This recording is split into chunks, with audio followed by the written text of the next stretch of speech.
जिंदगी में हर मौके का फायदा उठाओ, पर किसी की मजबूरी का नहीं। अगर जिंदगी मौका देती है तो धोखा भी देती है। जीवन में आने वाले अवसरों का लाभ उठाना एक महत्वपूर्ण कौशल है। ये हमें अपने लक्ष्यों को प्राप्त करने, अपनी क्षमताओं को विकसित करने और अपने जीवन को बेहतर बनाने में मदद कर सकता है। हालांकि ये ध्यान रखना महत्वपूर्ण है कि किसी की मजबूरी का फायदा उठाना कभी भी सही नहीं है। ये न केवल नैतिक रूप से गलत है, बल्कि यह हमारे लिए भी हानिकारक हो सकता है। जब हम किसी की मजबूरी का फायदा उठाते हैं तो हम उस व्यक्ति की गरिमा और आत्मसम्मान को कम करते हैं। इससे उस व्यक्ति के साथ हमारे संबंध खराब हो सकते हैं और हमें समाज में बदनाम भी किया जा सकता है। इसके अलावा जब हम किसी की मजबूरी का फायदा उठाते हैं तो हम अपने आप को एक ऐसे व्यक्ति के रूप में स्थापित करते हैं जो दूसरों का शोषण करने से नहीं डरता है। इससे हम दूसरों के लिए विश्वास पात्र नहीं बनते हैं और हमें भविष्य में अवसरों से वंचित किया जा सकता है। कभी कभी ऐसी भी स्थिति पैदा हो जाती है कि जो गलती हमने कभी की ही नहीं, उसकी भी माफी मांगनी पड़ती है। उसका कारण यह है कि उस समय हम गलती नहीं, रिश्ते देखते हैं कि कहीं प्यारा सा रिश्ता टूट न जाए। कभी कभी ऐसी स्थिति पैदा हो जाती है कि हम किसी ऐसे व्यक्ति से माफी मांगने के लिए मजबूर हो जाते हैं जो हमने कभी गलती नहीं की। ऐसा इसलिए होता है क्योंकि हम उस व्यक्ति के साथ अपने रिश्ते को बचाना चाहते हैं। रिश्ते हमारे लिए बहुत महत्वपूर्ण होते हैं। वे हमें खुशी, प्यार और समर्थन प्रदान करते हैं। जब कोई रिश्ता टूट जाता है तो ये हमारे लिए बहुत ही दर्दनाक होता है। इसलिए जब हमें लगता है कि कोई रिश्ता टूटने के कगार पर है तो हम हर संभव कोशिश करते हैं कि उसे बचाया जा सके।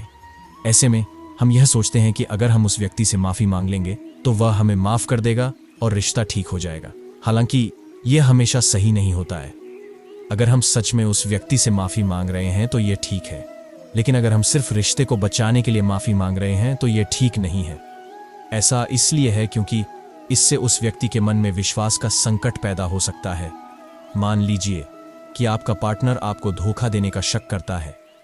आपने कभी भी उन्हें धोखा नहीं दिया है, लेकिन वे आपकी बात पर विश्वास नहीं करते हैं।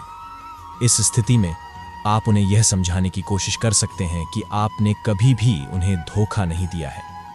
लेकिन अगर वे आपकी बात नहीं मानते हैं तो आप उन्हें यह भी कह सकते हैं कि आप माफी मांगते हैं, भले ही आपने कोई गलती नहीं की हो। ऐसा करने से आपका पार्टनर यह महसूस कर सकता है कि आप उनके रिश्ते को बचाने के लिए कुछ भी करने के लिए तैयार हैं। इससे रिश्ते में तनाव कम हो सकता है और रिश्ता टूटने से बच सकता है। झुकने का अर्थ यह नहीं कि आपने सम्मान खो दिया। हर कीमती चीज उठाने के लिए झुकना पड़ता है। झुकना का अर्थ अपनी पीठ को मोड़ना या नीचे की ओर झुकना होता है। आमतौर पर झुकना को विनम्रता या सम्मान का प्रतीक माना जाता है, लेकिन कभी कभी झुकना का अर्थ पराजय या आत्मसमर्पण भी हो सकता है। इस कहावत का अर्थ है कि झुकने से सम्मान कम नहीं होता है, बल्कि कुछ मामलों में झुकना सम्मान का प्रतीक हो सकता है। उदाहरण के लिए, जब हम किसी बुजुर्ग व्यक्ति या किसी सम्मानित व्यक्ति के सामने झुकते हैं तो हम उनके प्रति सम्मान व्यक्त कर रहे होते हैं। इस कहावत का दूसरा अर्थ यह है कि हर कीमती चीज को प्राप्त करने के लिए कुछ प्रयास करना पड़ता है। कुछ कीमती चीजें जैसे कि फल या फूल तो जमीन पर होते हैं। इन्हें प्राप्त करने के लिए हमें झुकना पड़ता है। इसी तरह कुछ लोगों की इज्जत और सम्मान भी जमीन पर होती है। इन्हें प्राप्त करने के लिए भी हमें झुकना पड़ता है। श्री कृष्ण कहते हैं कि मन मनुष्य की सबसे बड़ी शक्ति है। मन जहां लगाता है वहां सफलता मिलती है। ये बात इसलिए सही है क्योंकि मन ही हमारी इच्छाओं, विचारों और भावनाओं का केंद्र है। मन ही हमें कार्य करने के लिए प्रेरित करता है। मन ही हमें सफलता की ओर ले जाता है। जब हम किसी कार्य को करने का मन बनाते हैं तो हम उसके लिए प्रयास करते हैं। हम उस कार्य के लिए आवश्यक ज्ञान और कौशल प्राप्त करने के लिए कड़ी मेहनत करते हैं। हम उस कार्य को करने के लिए बाधाओं को पार करने के लिए तैयार रहते हैं। इस प्रकार हमारा मन ही हमें सफलता दिलाता है। मान लीजिए कि एक व्यक्ति व्यवसाय में सफल होना चाहता है। वह व्यवसाय में सफल होने के लिए कड़ी मेहनत करता है। वह नए विचारों का विकास करता है, अपने व्यवसाय को बढ़ाता है और सफल व्यवसायी बन जाता है। इस प्रकार वह अपने मन की इच्छा को पूरा करने में सफल होता है। इस प्रकार हम देखते हैं कि श्री कृष्ण की बात सही है। मन मनुष्य की सबसे बड़ी शक्ति है। मन जहां लगाता है वहां सफलता मिलती है। समय का चक्र बहुत तेज चलता है, इसलिए ना तो अपने बल का अहंकार करें और ना ही अपने धन का।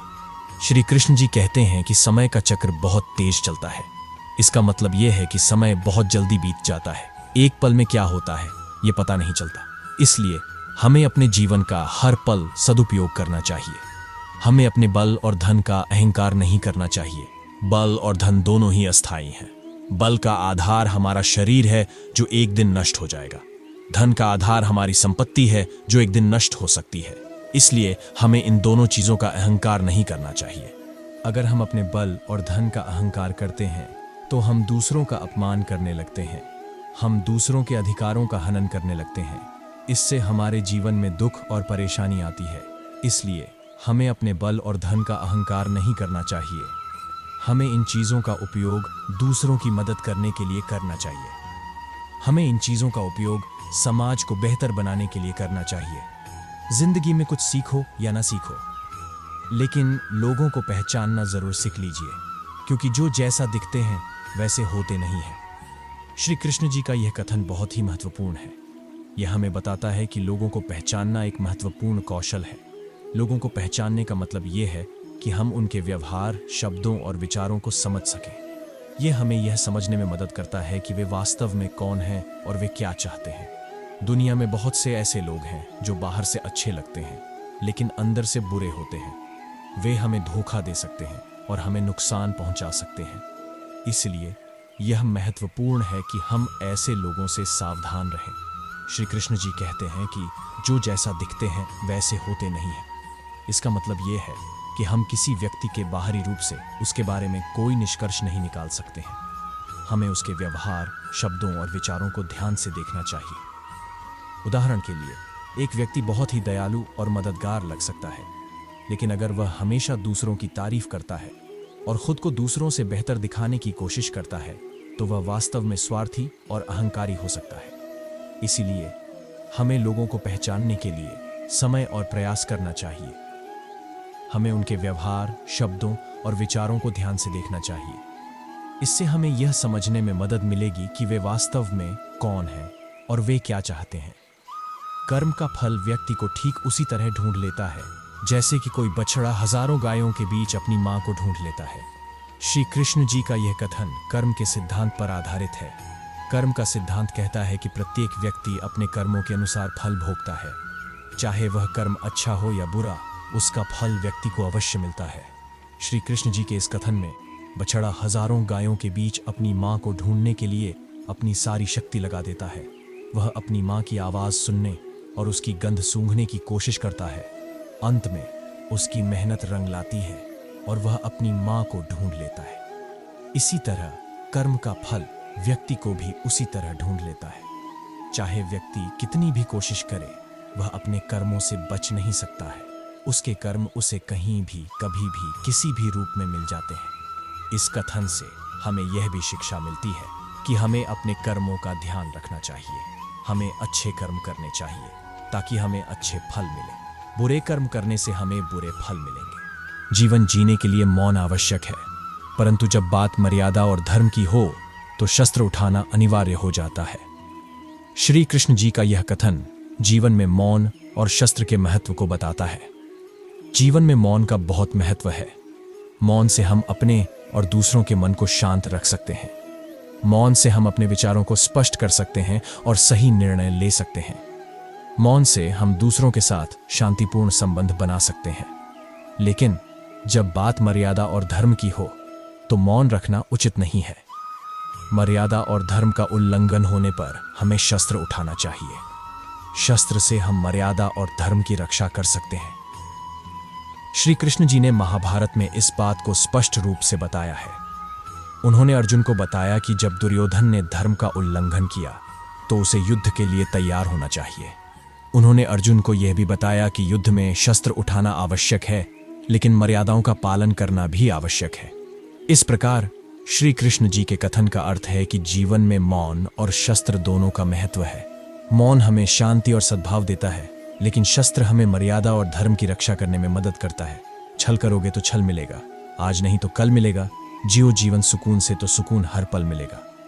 श्री कृष्ण जी के इस वचन का अर्थ यह है कि जो व्यक्ति दूसरों के साथ छल करता है उसे अंततः उसी छल का सामना करना पड़ेगा। यह कर्म का सिद्धांत है। जो हम दूसरों के साथ करते हैं वही हमारे साथ होता है। उदाहरण के लिए मान लीजिए कि कोई व्यक्ति किसी और व्यक्ति को धोखा देता है। उस व्यक्ति को भले ही कुछ समय के लिए सफलता मिल जाए, लेकिन अंततः उसे उस धोखे का खामियाजा भुगतना पड़ेगा। उसे उस व्यक्ति का विश्वास खोना पड़ सकता है या उसे कानूनी परेशानियों का सामना करना पड़ सकता है। इस वचन का दूसरा अर्थ यह भी है कि अगर हम जीवन को सुकून से जीते हैं तो हमें हर पल सुकून मिलेगा। अगर हम दूसरों के साथ छल कपट करते हैं तो हमें हमेशा चिंता और परेशानी बनी रहती है। हम हमेशा इस बात से डरे रहते हैं कि कहीं हमारी करतूतें सामने आ गईं तो हम क्या करेंगे। लेकिन अगर हम दूसरों के साथ ईमानदार और सच्चाई से पेश आते हैं तो हमें हमेशा मन की शांति मिलती है। हमें इस बात का भरोसा होता है कि हमने जो किया है वह सही है, इसलिए हमें जीवन में सुकून और खुशी मिलती है।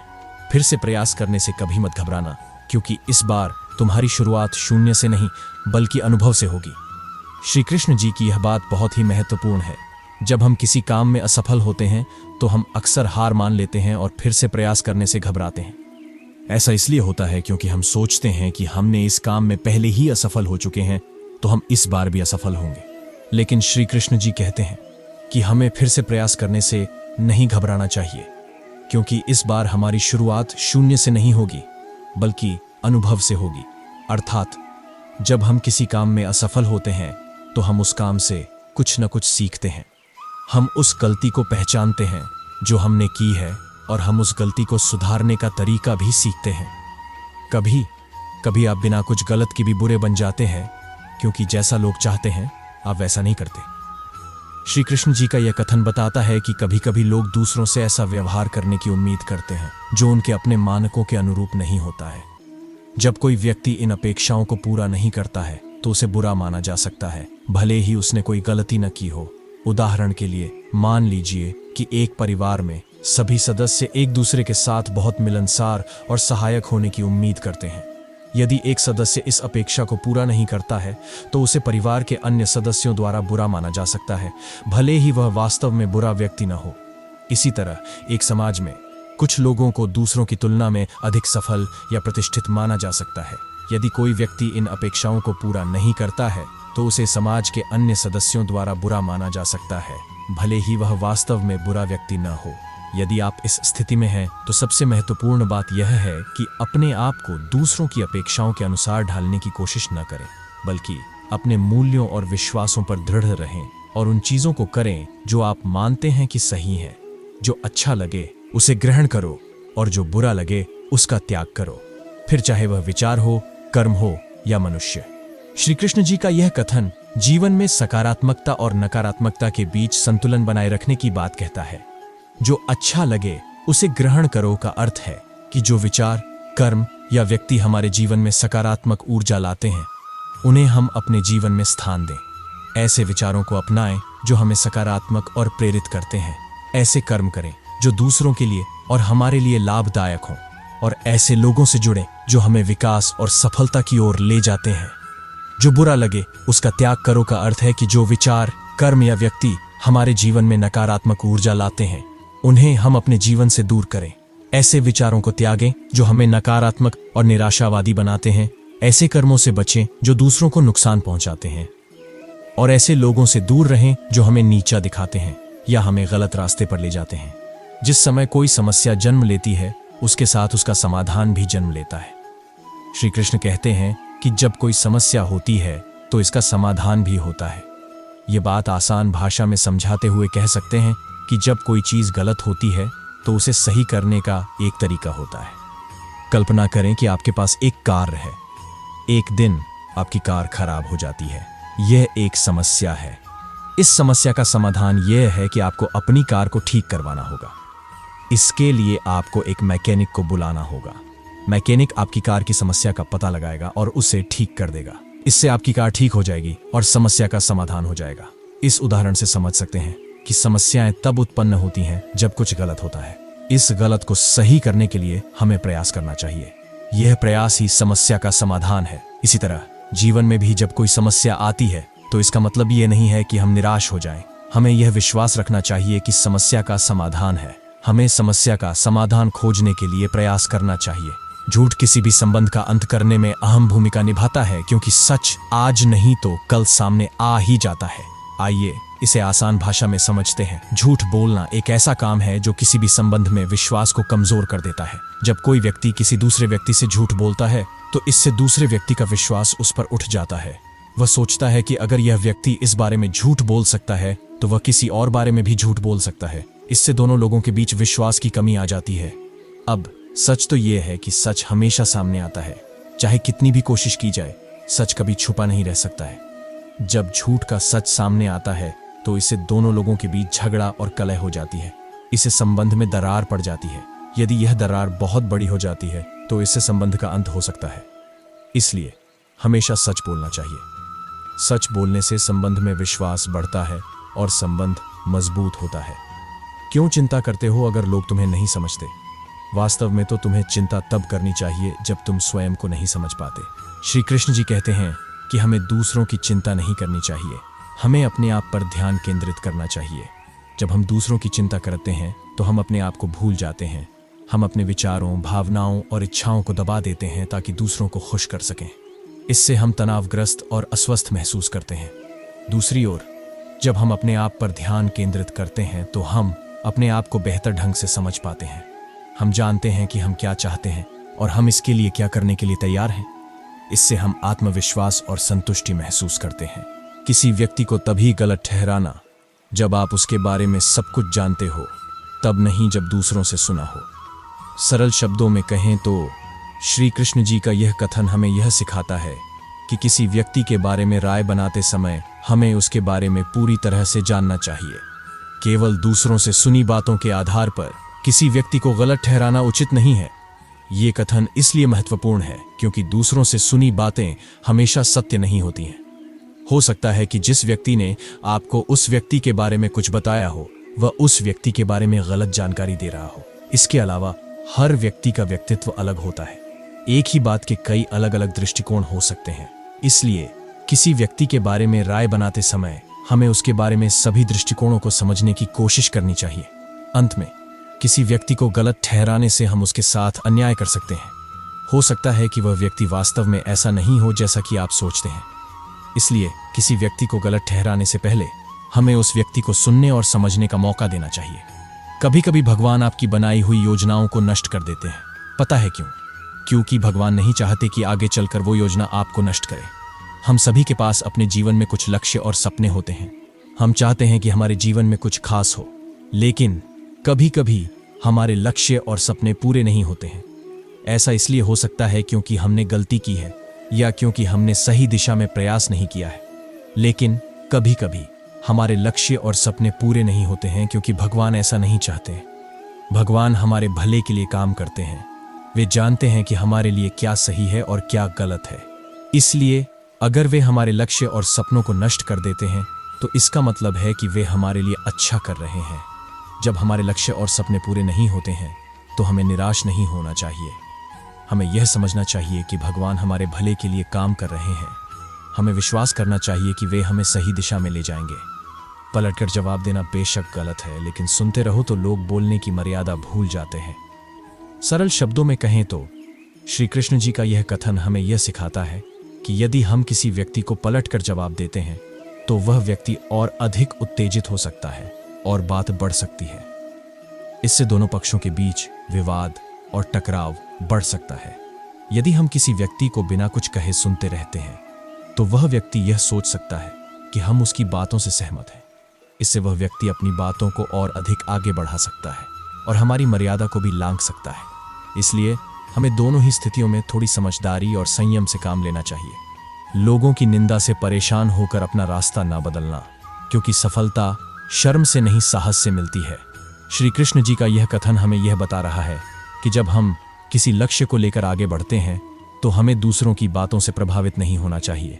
हमें अपनी क्षमताओं पर विश्वास रखना चाहिए और अपने रास्ते पर अडिग रहना चाहिए। अगर हम लोगों की निंदा से परेशान होकर अपना रास्ता बदल देते हैं तो इसका मतलब यह है कि हम अपने लक्ष्य से कमजोर पड़ गए हैं। हमने हार मान ली है। ऐसे में हम कभी भी सफल नहीं हो सकते।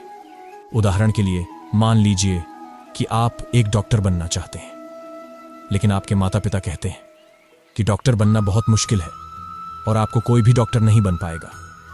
अगर आप उनकी बातों से प्रभावित होकर अपने लक्ष्य को बदल देते हैं तो आप डॉक्टर नहीं बन पाएंगे।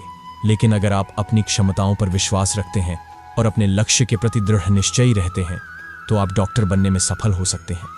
इसलिए अगर आप अपने जीवन में सफल होना चाहते हैं तो लोगों की निंदा से परेशान होकर अपना रास्ता मत बदलिए। अपनी क्षमताओं पर विश्वास रखिए और अपने रास्ते पर अडिग रहिए। श्री कृष्ण जी कहते हैं कि कोई कुछ भी बोले, स्वयं को शांत रखो, क्योंकि धूप कितनी ही तेज हो, समुद्र सूखा नहीं करते। इसका मतलब है कि दूसरों की बातों से हम अपना मन नहीं खराब करना चाहिए। चाहे कोई हमें कितना ही भला या बुरा कहे, हमें हमेशा शांत रहना चाहिए। जैसे समुद्र में पानी बहुत होता है, उसी तरह हमारे मन में भी बहुत शांति होती है। धूप कितनी ही तेज हो, वह समुद्र के पानी को नहीं सुखा सकती। ठीक उसी तरह दूसरों की बातें कितनी ही कड़वी या अपमानजनक हों, वह हमारे मन को नहीं नुकसान पहुंचा सकती। अगर हम शांत रहकर उन बातों को सुनेंगे तो वे हमारे मन को नहीं छू पाएंगी। शांत रहने से हमारा मन शांत रहता है और हम सही निर्णय ले पाते हैं। हम दूसरों के प्रति भी सहानुभूति और प्रेम रख पाते हैं। अपनी मंजिल का रास्ता दूसरों से पूछोगे तो भटक जाओगे, क्योंकि आपकी मंजिल की अहमियत जितनी आप जानते हैं उतनी और कोई नहीं जानता।